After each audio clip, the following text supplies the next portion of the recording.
ایک اجازت صاحب آپ کی طرف بھی یہ سوال لے کر آتا ہوں، لیکن آپ کو پہلے میں عمران کا ایک اور شاٹ سنواتا ہوں جس میں وہ حقیقی آزادی کی بات کر رہے ہیں، دکھائیے گا جی۔ اس ملک کی حقیقی آزادی لینے کے لیے آپ سب نے جدوجہد کرنی ہے، کیونکہ زنجیریں گرتی نہیں توڑنی پڑتی ہیں، آزادی ملتی نہیں چھیننی پڑتی ہے۔ اربوں روپے کی چوری کے کیسز ہر روز ان کے ختم ہو رہے ہیں، عوام مہنگائی میں ڈوب رہی ہے، معیشت تباہ کر دی، اور لوگوں کو سمجھتے ہیں کہ بھیڑ بکریاں۔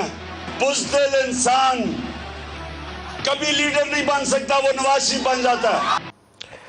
اجازت صاحب کہیں درمیان میں بریک لگانی چاہیے، یہ طریقہ کار زیادہ دیر جو ہے پاکستان برداشت نہیں کر سکے گا، کہیں نہ کہیں گڑبڑ ہو جائے گی درمیان میں، جسے آپ وہ ملٹری ٹرمز میں کہتے ہیں نا سر، اسٹریٹجک پاز بولتے ہیں نا، اسٹریٹجک پاز، وہ اسٹریٹجک پاز چاہیے سیاستدانوں کو، بیٹھیں کچھ سر جوڑیں، آگے کا رستہ سوچ لیں۔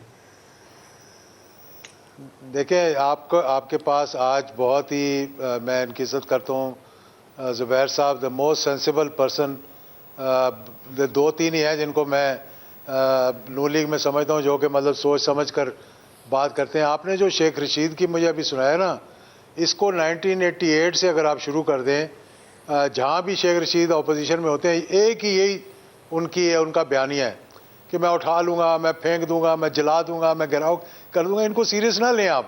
جب انسان جلسے میں ہوتا ہے، نیچے کراؤڈ کو دیکھتا ہے، بہت سی ایسی باتیں کر دیتا ہے۔ ہم نواز شریف صاحب کے ساتھ بھی نکلے، قاضی حسین احمد کے ساتھ بھی نکلے، اور محترمہ کے خلاف جو کچھ ہم نے کیا، وہ اگر میں آج اس کو دہرانا شروع کر دوں تو کہاں سے کہاں پہنچ جائیں گے۔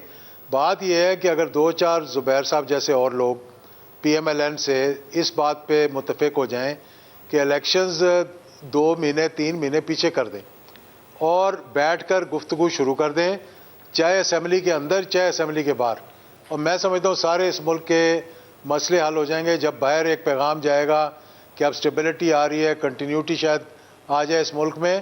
دوسرا، جب الیکشن ہوں گے، دیکھیں 17 جولائی کو الیکشن ہوئے، کوئی انٹرفیرنس نہیں ہوئی سوائے ایک حلقے میں جو انٹرفیرنس ہوئی پنڈی والے میں، وہ بھی کینڈیڈیٹ نے، کسی اور نے نہیں کی، وہ تو ایوری بڈی ایکسیپٹڈ دیٹ۔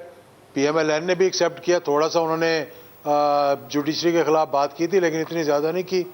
اسی طرح سے اب 16 تاریخ کو ہو رہے ہیں، اللہ کرے یہ اسی طرح ہو جائیں جس طرح 17 کو ہوئے ہیں، تو ایک راہ ہموار ہو جائے گی کہ آنے والے الیکشنز جو ہے وہ بہتری کا حل دیں گے۔ پھر کوئی اس پوزیشن میں نہیں ہوگا کہ چاہے عمران خان ہو، چاہے پی ایم ایل این ہو، چاہے پیپلز پارٹی ہو، کہ وہ کھڑے ہو کر یہ کہیں جی کہ ہمارے ساتھ دھاندلی ہوگی، کیونکہ آج تک کوئی ایسا الیکشن ہوا ہی نہیں پاکستان کی تاریخ میں جس کو اپوزیشن نے ایکسیپٹ کیا ہو۔ اور لازمی بات ہے کہ اس میں انٹرفیرنس بھی رہی ہے، اس میں منورنگ بھی رہی ہے، آئی جی آئی کا کیس آپ کے سامنے ہے، اور دیگر بہت سی باتیں میں کر سکتا ہوں کیونکہ I was party to it. پیسے جب دیے گئے تھے تو میرے گھر بھی لائے گئے تھے پیسے، وہ جو کہ لکیلی میں نے واپس کر دیے، کون لے کر آیا تھا؟ وہ سپریم کورٹ کی لسٹ میں میرا بھی نام ہوتا۔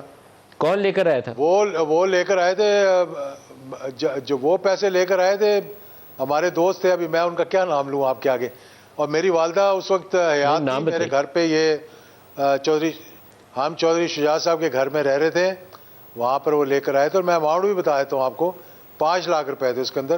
کئی لوگوں کو تو بڑے لوگوں کو 2.5 لاکھ روپے دیے گئے، کسی کو 35 لاکھ دیے گئے۔ 90 کا الیکشن جو تھا نا، 90 کا الیکشن اتنے ہی پیسوں میں لڑا جاتا تھا۔ تو سر پیسے لایا کون لایا تھا؟ عابدہ حسین صاحبہ نے بھی ایک پروگرام میں ذکر کیا تھا کہ ان کی ذمہ داری لگائی گئی تھی کچھ لوگوں کو پیسے دینے میں۔ آپ کی زبانی بھی سننا چاہوں گا، آپ کے گھر کون لے کر آیا تھا؟ بہت سے لوگوں کو دیے گئے جو اس دنیا میں نہیں ہیں، جنہوں نے دیے وہ بھی شاید اس دنیا میں نہیں ہے، اس لیے میں اب نام نہیں لینا چاہتا ان کا۔ میں واپس دے آیا تھا، میری والدہ نے مجھے اتنی سختی سے روکنے کی ذمہ داری آپ لینے والوں کے اوپر بھی ہے۔ جب آپ لینے والے باز آ جائیں گے، گریز کریں گے، کہیں گے سیاست کو سیاست کے اصولوں میں چلاتے ہیں، تو پھر وہ رستہ رکے گا۔ ندیم بھائی یہی تو بتا رہا ہوں، نہیں لیے نا، یہی تو میں بات بتا رہا ہوں کہ نہیں لیے۔ اسی وقت میری والدہ نے 2 دفعہ زندگی میں مجھے ڈانٹا۔ ایک دفعہ جب میں نے 4تھی 5ویں جماعت میں کلاس بنک کی تھی، اور دوسری دفعہ یہ وہ کہا چک کے ہتھوں تے چک کے جا کے واپس دے کیا، and it was delivered back. That is why all the names are in the supreme court list, جن کو پیسے دیے گئے تھے، ایفیڈیوٹ دیے گئے ہیں، میرا نام اس میں نہیں دیکھیں گے آپ۔ تو یہ چیزیں جو ہیں، مطلب یہ منورنگ تو ہمیشہ سے ہوتی رہی ہے نا۔ تو ہم چاہتے ہیں کہ فری اینڈ فیئر الیکشنز ہوں. انشاءاللہ سارے ایکسیپٹ کریں گے. تھوڑا سا دل بڑا کریں, یار اجاز صاحب تھوڑا سا دل بڑا کر لیں گے تو میں سمجھتا ہوں ان سارے